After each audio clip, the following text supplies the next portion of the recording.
At the moment, we have with us Lord Karan Bilimoria joining us. Lord Bilimoria, is it a total surprise for you that Rishi Sunak has managed to cling on to Richmond? He was expected to keep his seat. He's been a popular MP in the area now since he took his seat there in 2015.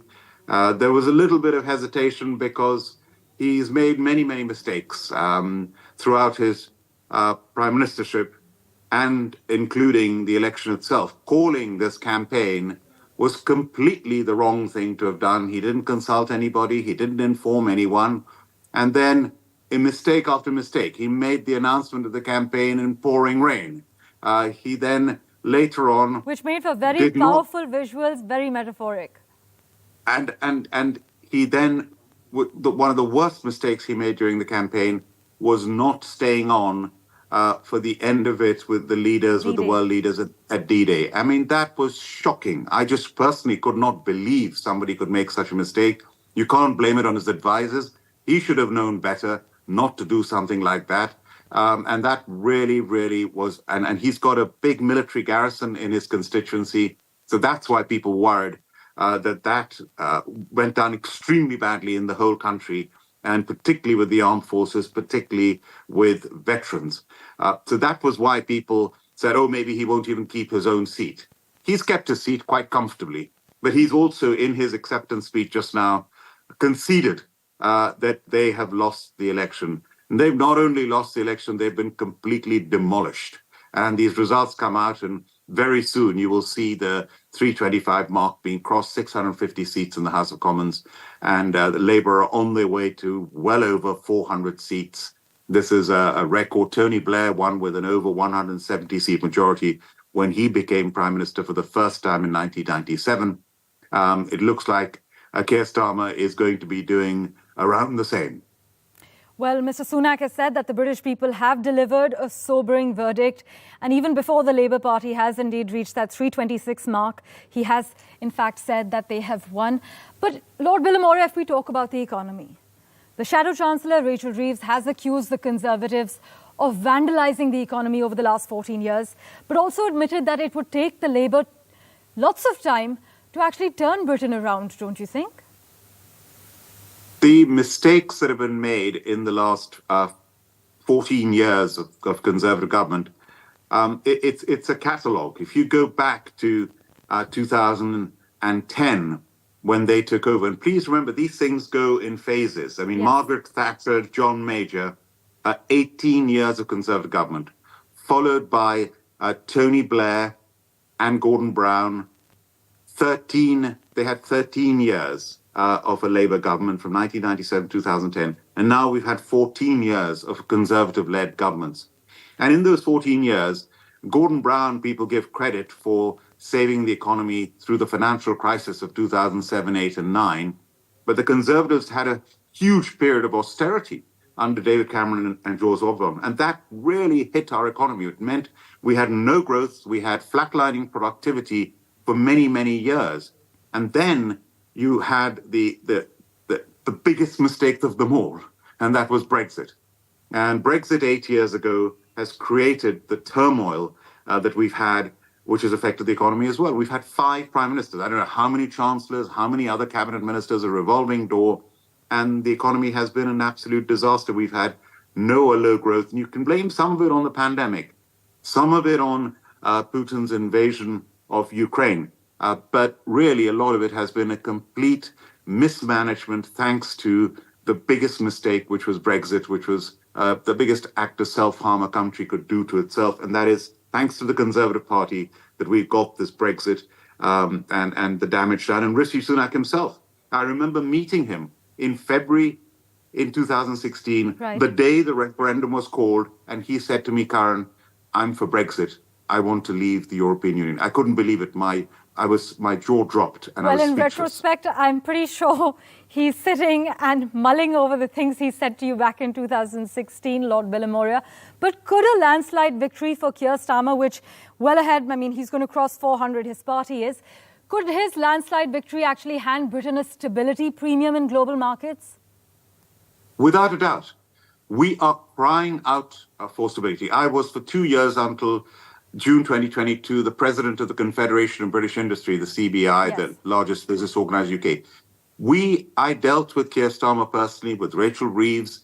They are sensible individuals. People are worried, oh, it's going to be a Labour Party, it's going to be very left-wing, they're going to tax the wealthy, they're going to tax the rich, taxes are going to go up. They've said very, very clearly, they want to encourage growth, they want to encourage wealth creation. Those are the words they're using themselves, wealth creation.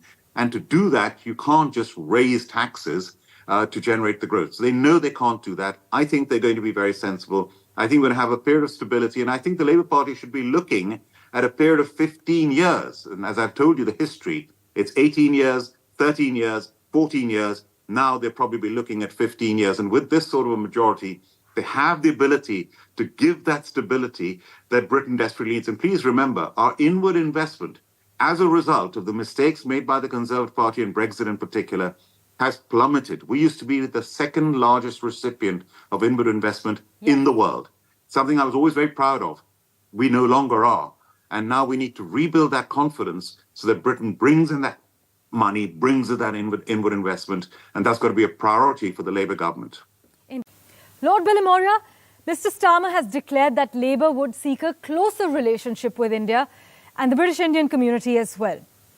After many Diwalis have come and gone, is this the year that UK and India go ahead with a free trade agreement? Absolutely. The free trade agreement is vastly negotiated. Is a small amount left to be done. Now we've got a clear majority Labour government in place. India's had its elections and it's very clear what is happening in India. We've got continuity with Prime Minister Narendra Modi being Prime Minister for the third time. Many of the ministers in the Indian government, there's continuity there as well, including individuals who were involved in the negotiation of the free trade agreement. So I think we're in a very good position now to conclude this FTA as soon as possible. As soon as the new Labour government is settled in, we should aim to conclude it. And by the way, we have not had a major prime ministerial delegation to India since Theresa May's delegation in November 2016. Can you believe it? We've had a prime minister of Indian origin for almost 2 years, and he did not take a major delegation like the ones I've been on with 14 rounds of negotiations for the FTA yet. And yet you don't take a big delegation of business leaders, of cabinet ministers, of the press, of university leaders. That hasn't happened since November 2016. Now we've got to make that impact. And my first recommendation to Keir Starmer is show India really matters. Take a huge delegation out to India.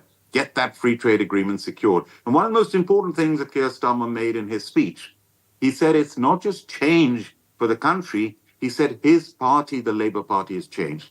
And people must remember, when Boris Johnson won that 80-seat majority in December 2019, a huge reason for that was the country did not want Jeremy Corbyn to be Prime Minister. They did not trust a Labour Party that was so left-wing with somebody like Jeremy Corbyn. That is the reason Boris Johnson got his 80-seat majority.